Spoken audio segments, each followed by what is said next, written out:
So if you're still grieving what you walked away from, don't worry. You didn't lose anything. You passed a test. And now Allah is preparing the replacement. And sometimes that replacement arrives in a way that's bigger, louder, and more generous than you ever imagined. Number 2, you stayed patient in a place that was slowly killing your soul. There are places that look normal on the outside, but quietly suffocate the soul. A household filled with criticism instead of compassion. A job where you feel invisible no matter how hard you work. A group of friends that laugh with you, but lead you away from Allah behind the scenes. And yet, you stay patient. You keep showing up. You choose silence over conflict. You endure, not because you're weak, but because you're holding on to your values. You cry in secret. You make dua quietly. You beg Allah to take you somewhere better, somewhere cleaner for your soul, but nothing changes, at least not right away. So you start to wonder, is Allah even listening to me? But what you don't see is what Allah is already setting in motion behind the curtain of the unseen. Sometimes He sends someone with resources, authority, or simply the right influence to pull you out of that environment. Not because you chased them, but because your patience earned you a rescue. You were quietly breaking, and Allah said, "Enough." And just like that, something shifts. A new job comes. A distant relative offers you a new space to live. Someone enters your life who sees your worth and helps you leave behind what was draining you. The Prophet Muhammad said, "Know that victory comes with patience, relief with affliction, and ease with hardship."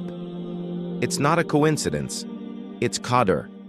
It's Allah rewarding the ones who stayed patient when they had every reason to give up. So if you're in a place that's weighing you down, hold on.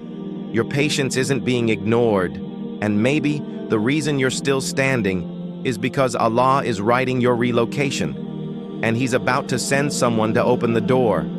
You stayed silent. You kept going, while praying behind closed doors for an opening, any opening to appear. And just when you began to accept that maybe this is your life now, something starts shifting.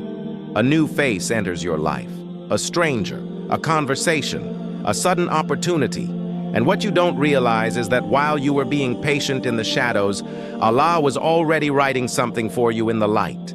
Sometimes Allah sends a test, and sometimes He sends a stranger who isn't ordinary, someone with wealth, with influence, with power, someone who can open doors in a moment that you've been banging on for years.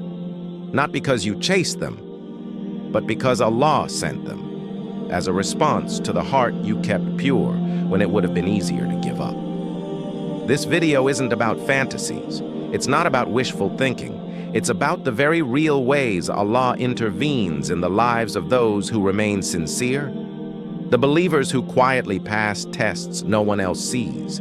And the truth is, when you are that person, Allah can relocate your entire life in an instant, using someone you never even expected. Stay with us as we uncover the 5 powerful reasons Allah may send someone to uplift you, relocate you, and reward you in ways you didn't even pray for. Simply because of what you did behind closed doors. Because when you're sincere with Allah, the entire world can shift in your favor, without you chasing a thing. Number 1, you gave up something for the sake of Allah, and He's about to give you better. There are moments in life when your soul is torn. You love something or someone. You've built memories, habits, even dreams around it. But deep inside, you know it's pulling you away from Allah, whether it's a haram relationship, a toxic environment, or a lifestyle that drains your iman. It feels good in the moment, but heavy in the soul. And then one day, you walk away. Not because it's easy, but because you choose Allah over your comfort. You choose peace over pleasure. You choose the unseen reward over the temporary high. No one sees the pain behind that choice.